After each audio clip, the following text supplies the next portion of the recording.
Bonjour.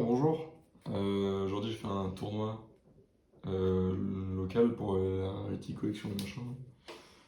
J'ai fini en 3-2.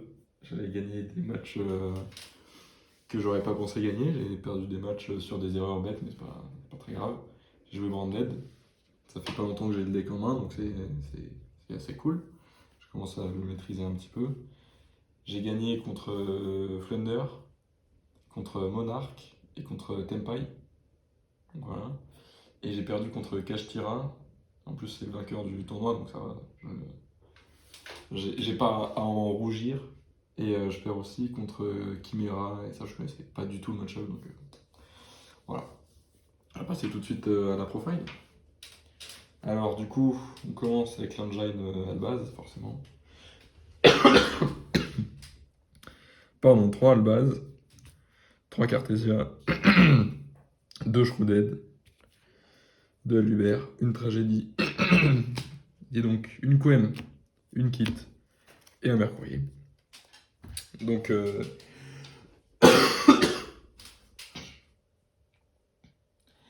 vais faire un AVC. Donc 3 Albaz. C'est obligé d'en avoir 3 parce que sinon, au grind, à un moment, ça devient compliqué juste de faire des fusions parce qu'on a beau trop des bandes de fusion, il faut quand même des Albaz dans le deck pour pouvoir les résoudre. Donc voilà, 3 Albaz, c'est obligé. 3 Cartesia, c'est très bien, elle est super pour ce spé. Et elle est bien aussi pour protéger sa norme, par exemple, de Veiler, d'Imperm ou des choses qui target. Le Shrouded Dragon est très bien, parce qu'il envoie en cost une magie piège branded, donc ça permet d'envoyer ce qu'on veut à coup sûr, et après le mec peut répondre ou non, et en général il répond pas parce que c'est juste une draw 1, voilà. Alubert, parfait, norme Alubert pour aller chercher branded fusion, qu'on peut protéger avec Cartesia du coup, de Hyper. Tragédie c'est très très bien quand il est ban ou envoyé au cimetière par un effet de carte, il peut tuto une un monstre d'esprit. Donc ça donne accès à Libère ou à Quem par exemple, mais ce sera très souvent à Libère. Ensuite Quem c'est la carte, je dirais, la plus forte du deck. Carte qui fait tourner tout le deck. Elle est super forte, c'est grâce à elle qu'on peut reborn des miroirs jades et faire des 2, 3, 4 miroirs jades dans le tour adverse. Quitte elle est plutôt pratique parce que elle peut elle peut ajouter depuis le deck, mais aussi depuis le cimetière et les bannis. Ce qui fait qu'on peut faire Albion envoie rétribution en cost. On peut faire l'effet de rétribution, spec it parce qu'elle se spec quand on a un monstre fusion, et reprendre rétribution. Ce qui fait que rétribution a servi à être dans le cimetière, à se ban pour reprendre une magie piège banded, et aussi à être 7 sur le terrain pour faire l'interruption plus sur le tour adverse. Et ensuite, Mercurier, c'est la seule negate, on va dire, du deck. Très très fort, il m'a fait gagner ma game face à Flunder parce que je me suis pris Evenly. Je décide de garder Miroir Jade. Et j'ai eu raison parce qu'il a fait énorme Robina. Il avait rien pour Chainblock. Et du coup, j'ai pu faire negate avec Mercurier. Il a pas ce tour. Et après, je l'ai bousillé. Voilà. Donc ensuite, pour l'Engine Banded, mais dans les magies pièges, on joue 3 fusions du marqué, 3 opening, 3 de bonne humeur, un marqué en blanc, une perte, un marqué en rouge, et le châtiment, du coup, dont on parlait. Bande de fusion, voilà, c'est la carte qui starte tout le deck. Ouverture, c'est une très bonne carte aussi, parce qu'elle peut défausser, pas en cost, mais en résolution de défait. Donc ça peut défausser Tragédie ou Mercurier, ce qui permet d'avoir leurs effets au cimetière, vu qu'ils sont pas discards en cost. C'est très très bien. Et en plus, quand elle est dans le cimetière, elle protège de la destruction. Donc ça, c'est. Enfin, peut-être une fois, un ou plusieurs monstres fusion de minimum niveau 8 pour faire la destruction. C'est très bien et on a tendance à l'oublier, alors que. Bah, le mec veut faire Raigeki ou Orage Foudroyant. Tu regardes le cimetière, il y a Opening, hop, Orage Foudroyant est passé dans le vent. De bonne humeur, la carte est très très très très forte. Si je voulais changer quelque chose, ce ce serait de jouer plus de Shrouded Dragon pour avoir plus de chances d'avoir un tout carte combo Ice Spirit plus Shrouded. Donc voilà. Marqué en blanc, c'est très bien. Je l'ai pas fait ce tournoi, mais elle est très bien. Au cas où on est juste pu dump à le base avec par exemple Quem ou un truc comme ça.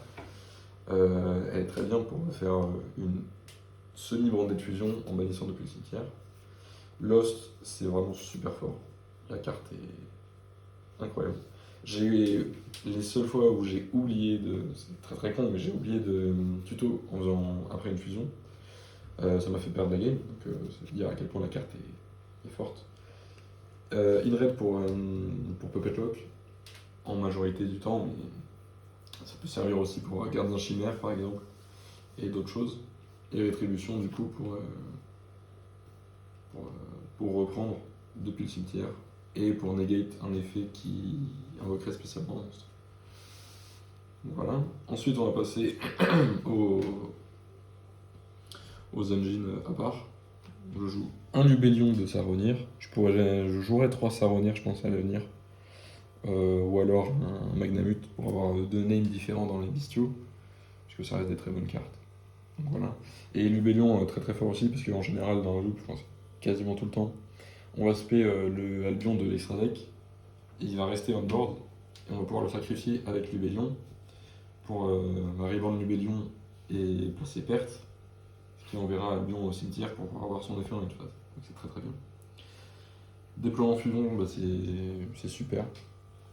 Déploiement fusion pour révéler Grand Guignol, pour avoir Cartesia on board, pour protéger sa norme, c'est très très fort.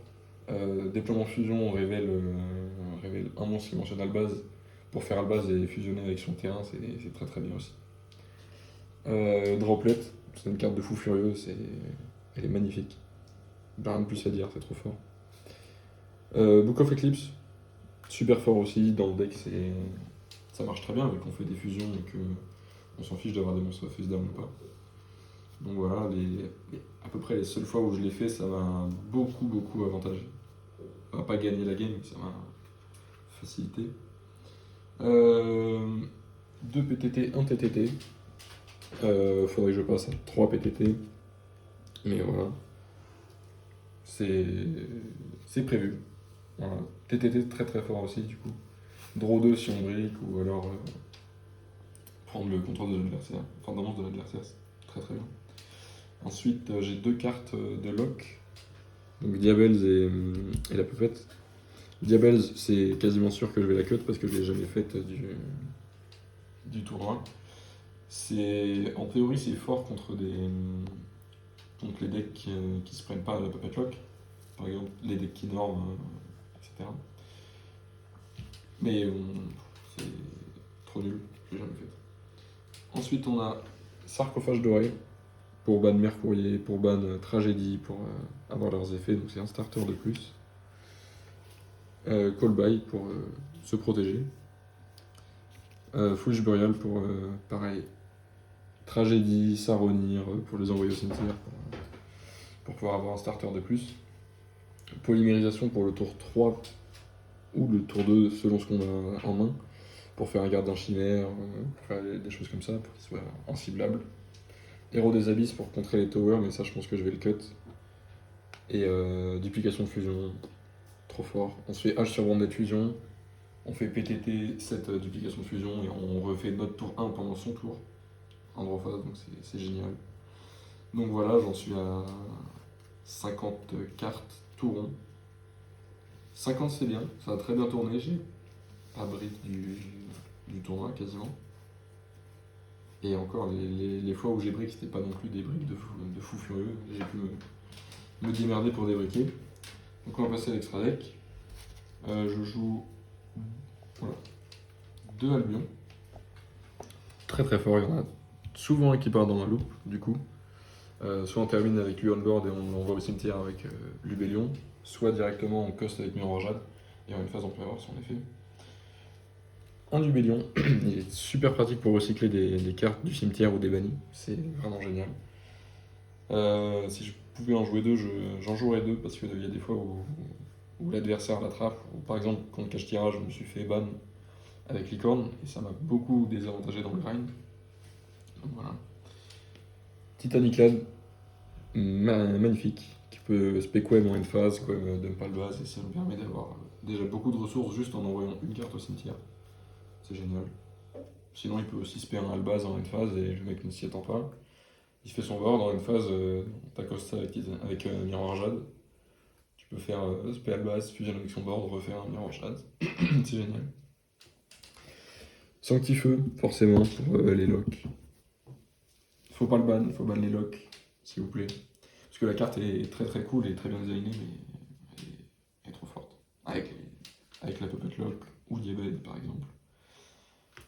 Deux miroirs jaunes. Voilà. Trop fort.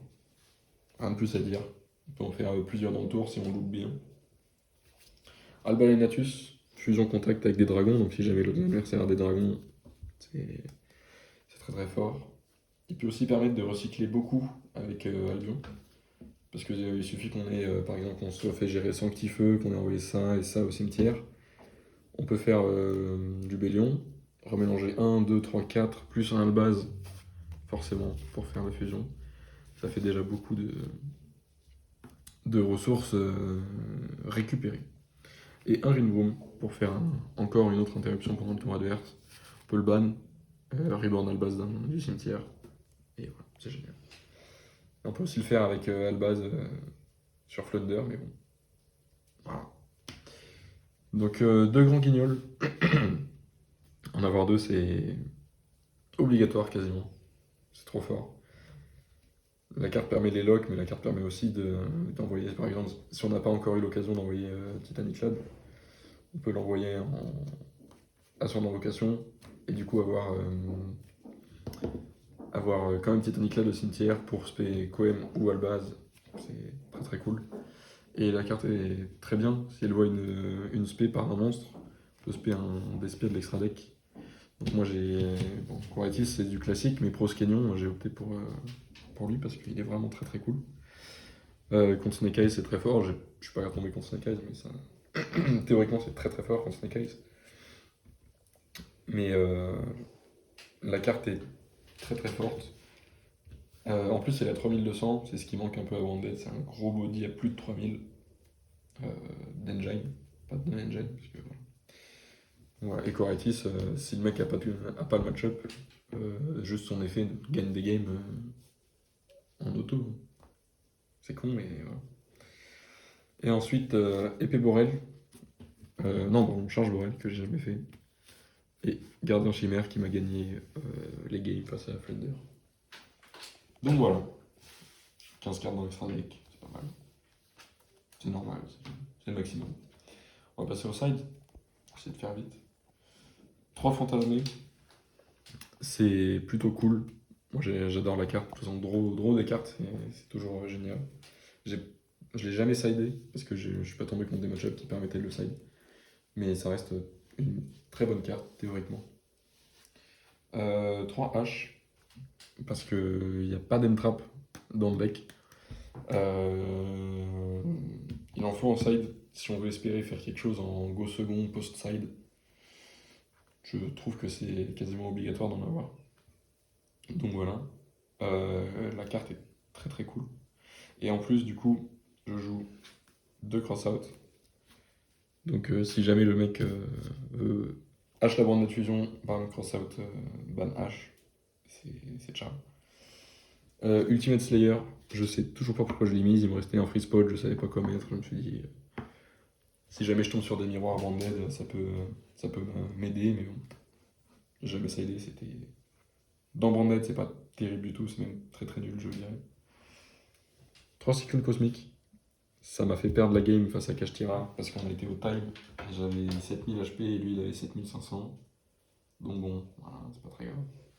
La carte est très très forte, pas de problème, je la changerai pas. Et 3 barrières d'Azim pour Tenpai et tous les decks un peu à la... Même pour un miroir banded, hein, tous les decks qui jouent qu'un seul type de carte d'extra deck. Barrière d'Azim déclare son seul type de carte et c'est plutôt bon. Donc voilà.